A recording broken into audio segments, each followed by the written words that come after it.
토트넘 2001년에 들어왔던 레비 회장이 2025년이 돼서 사임을 했어요. 25년 만에 사임을 하게 됐는데 이 부분들이 어쨌든 토트넘의 한 시대를 저물게 했다. 한 시대가 건너갔다. 이렇게 평가를 하시는 분들도 많을 것 같습니다. 예, 뭐 일단 그 성명문부터 보도록 하죠. 이게 이제 그 토트넘 성명문인 거거든요. 예, 토트넘에서 이제 그 레비의 사임을 이제 발표를 한 겁니다. 네. 예, 그래서 이 성명문 내용을 보면요. 이게 이제 제가 번역기를 돌려서 이제 한 건데요. 예, 레비가 이제 25년 만에 오늘 회장직에서 물러났다고 발표했다. 뭐 이런 얘기들이 있으면서 벤카테시암이 최고 경영자 CEO로 임명됐고 토마스 프랑크가 새로운 남자 팀 감독으로, 그리고 마티노가 이제 그 여자 팀 감독으로 임명됐고, 피터 체링턴이 이제 그 이사회에 합류하여 비상임 이제 회장직을 수행할 거라고 한 거예요. 그러면서 이는 정기적인 스포츠 성공을 달성하기 위한 클럽의 야망의 일환이다라고 했고요.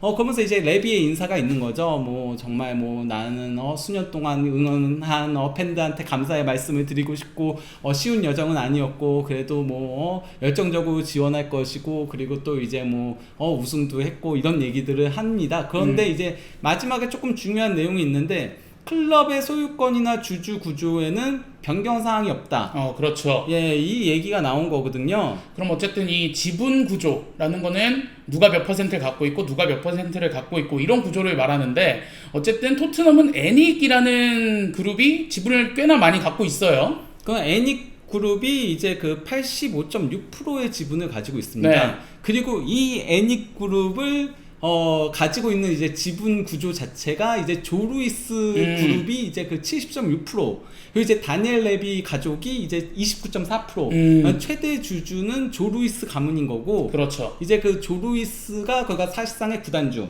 그리고 이제 레비가 회장직을 수행을 한 건데요. 이게 그가 조루이스 같은 경우는 조금 나이 든 할아버지거든요. 예, 할아버지인데 이분은 이제 축구에는 크게 관심은 없고 바하마에서 바하마 섬에서 혼자 이제 호적하게 지내면서 휴양을 즐기시는. 그러면서 이제 뭐 여러 가지 사건 사고들을 많이 일으켰습니다. 최근에도 법정 왔다 갔다 하고 그러긴 했거든요.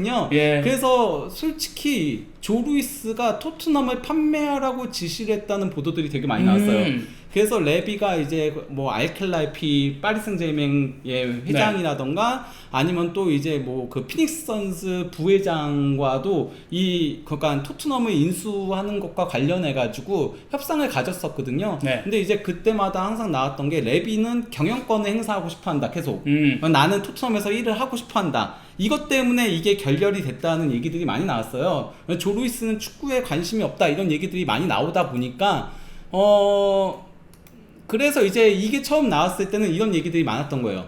조루이스 가문이 이제 토트넘을 팔기로 결정을 고려한 거다. 그래서 이제 레비를 내린 거다. 레비를 내려야지 이제 구단을 판매할 수 있는 거니까. 그래서 토트넘 팔리는 거 아니야? 이런 얘기들이 막 나왔었거든요. 하지만 그게 아니었습니다. 일단 디 애슬레틱 칼럼인 건데요. 디 애슬레틱에서 레비는 구단주가 주도한 검토를 거쳐 토트넘 핫스퍼에서 확정적으로 해고됐다. 그러니까 본인이 사임한 게 아니에요. 그러니까 뭐 클럽 성명에 따르면 레비는 사임했다. 내가 그러니까 물러난 거다. 이렇게 얘기를 하면서 구단과 관계 좋고 뭐 이렇게 얘기했지만은 해고된 거라는 거죠. 그렇죠. 표면적으로는 이제 사임이라고 하면서 뭐 어쨌든 레비와 토트넘 관계를 좀 유지하고자 했는데 사실상 해고였다라고 보는 게 맞을 것 같습니다. 그래서 이제 그 토트넘 운영 방식에 지갑 변동을 가져올 것이다라고 한 건데요. 이거는 이제 그 맷로 기자 있잖아요. 그 텔레그래프에 토트넘도 전담을 하고, 사실 이 사람은 첼시 전담 기자로 유명하지만은 뭐라고 얘기한 거냐면요. 루이스 가문은 이제 그 다니엘 레비를 제거한 결정은 토트넘에서 스포츠적 성공을 우선시하기 위한 조치라고 주장했다. 그러면서 이를 클럽의 새로운 시대라고 설명했다. 그러면 이 레비가 어쨌든 스포츠적인 성공은 하지 못했다라고 평가를 하는 거네요. 그렇죠. 레비는 그러니까 경제적으로는 이보다 더 성공한 회장이 없어요. 토트넘에 막대한 부를 가져다 줬거든요. 하지만은 스포츠적으로는 아쉬웠기 때문에 그래서 그런 얘기들이 나온 겁니다. 실제 이제 그 토트넘의 그 프리미어 리그부터의 기록을 보면요, 이게 이제 프리미어 리그 처음에 8위였죠. 그 다음에 15위, 그리고 7위, 8위, 10위, 14위, 11위, 그리고 12, 12위 네. 이렇게 좋지 못하던 구단이었어요. 근데 이제 랩이 그 애닉이 인수하고 나서 9위, 12, 14위 처음에 이러다가 그 다음에 9위, 5위, 그 11위, 그 다음에 8위, 그리고 이때 4위를 차지하면서 구단 역사상 최초로 챔피언스리그에 나갔었고요. 네. 그 다음에 5위, 4위, 5위, 6위 계속 이제 수문장을 한 거죠. 5위 이러다가 이제 포체티노 부임한 이때부터 그렇죠. 이제 챔피언스 리그를 쭉 나가죠. 4위, 예. 2위, 3위, 4위 그러다가 이제 6위, 7위, 4위, 8위, 5위 뭐 이렇게 이번에 그래서 17위까지 간 거긴 하거든요. 네. 그러니까 성적 자체가 나빴다라고 할 수는 없어요. 음. 문제는 이게 그러니까 특히 포체티노 시절이 우승에 이제 도전할 적기였잖아요. 그렇죠. 데스크라인이라는 네네. 진짜 어떻게 보면 이런 한 세대가 나오기가 쉽지 않거든요. 그쵸. 모든 팀들은 그때 우승을 해야 돼요. 토트넘의 황금 세대라고 볼 수 네. 있는 시기인데 그러니까 예를 들면 퍼기의 아이들 네. 때 이제 맨유라던가 그리고 또 이제 뭐 그런 다른 뭐 아스날 같은 경우도 아스널의 벵거의 아이들 이런 시기 때 우승을 한번 해야 되는데 그 시기를 조금 아끼다가 그쵸. 절호의 기회를 놓쳤던 부분들이 있거든요. 그 어쨌든 그 레스터의 우승 그때도 그랬고 그리고 챔피언스리그 준우승할 때도 그랬고 네. 굉장히 좀 아쉬웠던 시즌들이 지나갔었죠. 그때. 네. 그러다 보니까 이제 서포터 시위들이 있었던 거였죠. 지난 시즌에 이제 이제는 바뀌어야 될 시기다. 애닉 아웃 이런 얘기가 있었고 네. 그리고 또 이제 24년간 16명의 매니저인데 우승 트로피는 하나였다. 물론 이제 25년간 17명의 매니저에 이제 2개의 트로피로 바뀌긴 했지만은 예, 이런 불만 사항들이 있었거든요. 예, 그런 가운데 이번 그 해고를 주도한 인물이 조 루이스의 딸인 비비엔이라는 얘기가 굉장히 많이 나오고 있어요. 네. 그리고 이제 비비엔 같은 경우는 조금 축구에 관심이 있다라고 하더라고요. 예, 축구에 관심이 있어서 그래서 조금 스포츠적인 성공을 위해서 레비를 해고한 거라는 얘기들이 있는데 사실 이런 움직임이 지금 그가 막 이루어진 게 아니에요. 이전부터 차근차근 그게 있었어요. 이 토트넘이 레비를 어쨌든 자르려는 생각은 예전부터 네. 이어졌다. 먼저 그 토트넘이 3월 12일에 여기 나온 대로 하면 회사 이제 등록소에 제출한 자료를 보면은 이제 아까 얘기했던 비상임 네. 회장인 피터 체링턴이 비상임 이사로 공식 임명됐다라고 전해진 거거든요. 네. 근데 이제 이 체링턴 같은 경우는 조 루이스 구단주의 오른팔이에요. 아하, 예. 원래 시티은행에서 근무를 했었다고 하더라고요. 네. 시티은행을 운영을 하다가 이제 그 조 루이스 오른팔로 이런 모든 재정적인 부분들을 관장하는 일을 했다라고 해요. 그래서 이번에 토트넘이 추가적으로 이적료 부족하다고 했을 때 모건 깁스 화이트 영입하려고 할 때 추가적으로 돈이 투입됐다라는 보도들이 나왔잖아요. 맞아요. 그것도 이 사람이 했다라는 얘기들이 많아요.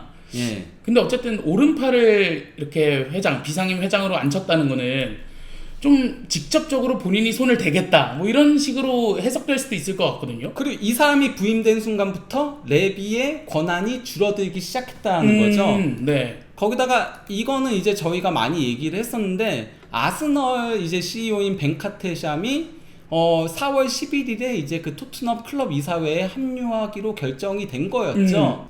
그러면서 이 벤카테샴이 가장 먼저 한 일이 뭐냐면요. 여러 가지 이제 중점적으로 일들을 시작을 한 건데, 그 도나 컬렌이라는 사람을 경질을 한 거거든요. 도나 컬렌이 바로 이제 그 레비의 오른팔이었어요. 이 여성분이거든요. 네. 예, 그러면서 이제 그 토드 클라인이라고 이제 상업 부분 이사도 경질되고, CCO. 예, 그리고 이제 스콧먼도 경질되고, 그리고 또 이제 도나 컬렌도 경질되고, 아하. 그러고 나서 레비도 경질이 되면서 이제는 토트넘의 새로운 구단 조직은 루이스 가문이 이제 이거를 주도를 하는 거고, 그가 아까 얘기했던 비비엔 아들인 찰리랑 딸인 비비엔. 네. 그리고 또 이제 피터 체링턴이 이제 전체적인 비상임 회장직을 수행을 하는 거고, 네. 이제 또 이제 벤카테샴이 전체적으로 CEO를 맡는 거고요. 이렇게 이제 구조가 바뀌게 되는 겁니다. 말 그대로. 레비의 이 수족들을 다 하나씩 잘라오면서 본인의 수족들을 하나씩 끼워 넣는 예. 이런 역할을 지금까지 해오고 있었어요. 예. 근데 이런 변화가 어느 정도는 아스날을 연상시키는 게 있어요. 뭐냐면요. 그러니까 아버지는 축구에 관심이 없다는 네. 거거든요. 그러니까 스탠 크레케가 이제 그 아스날을 인수했을 당시에는 축구에 관심이 없어서 투자를 안 해줬어요. 네. 그래서 아스날이 그때 되게 힘든 시기를 보냈거든요. 그땐 토트넘이 더 위였잖아요. 그렇죠. 예, 그러면서 도리어 스탄 크레케는 자기 이제 미식 축구팀 우승시키는데 슈퍼볼 그런데 했었는데 아들인 조시가 전면에 나섰어요. 축구를 좋아하거든요. 네. 그래서 조시가 엄청나게 돈을 쓰기 시작을 했던 겁니다. 그러면서 팬들과도 많이 소통을 하기 시작을 했던 건데 그러다 보니 이제 조시가 직접적으로 이제 활동하기 시작한 2021년부터는 아스날이 무려 7억 3천만 파운드 예. 말도 안 되는 연봉을 이적료를 쓴 거죠. 이적료를 지출해가지고 아르테타한테 아낌없이 지원을 해준 건데 어쩌면은 토트넘도 지금 그러니까 어쨌건 보도상으로 나오는 내용들이 맞고 그리고 또 이제 BBN이 정말 축구에 관심이 많다라는 그 루머가 사실이라면은 그러면은 토트넘도 이제부터는 조금 더 선수단 투자에 돈을 쓰지 않을까. 그런 네. 부분에 있어서는 좀 긍정적이긴 한데 네. 어쨌든 이 레비가 좀 사임이 되면서 토트넘 팬들은 되게 좋아했단 말이죠. 네. 근데 어쨌든 조 루이스가 본인들의 수족을 끼워 넣는 거에 대해서는 좀 불만이 있지 않을까 이런 좀 우려도 있긴 하거든요. 근데 뭐 어차피 구단주인 거고 그리고 또 이제 팬들은 솔직히 말하면 투자만 해주면 좋은 거죠. 그쵸, 그건 솔직히 맞죠. 어쨌건 간에 이번 여름에도 레비가 항상 레비가 그게 있거든요. 레비가 선수 판매도 조금 더 벌려고 하다가 도리어 잘 못 파는 경우들도 많았고 가장 대표적인 케이스가 이제 은돈벨레죠. 그렇죠. 예, 그러니까 빨리 쿨 그 차단을 판매를 했어야 되는데 쿨 거래를 했어야 되는데 조금이라도 더 받으려고 하다가 결국은 공짜로 내보내고 이런 것들도 많았고 그리고 또 이제 선수 영입할 때도 조금 아끼려고 하다가 그러다가 실패로 돌아간 케이스가 너무 많아요. 그러니까 뭐 그래서 이제 하이제킹 당했던 게 윌리안도 하이제킹 당했었죠. 첼시로 갔을 때.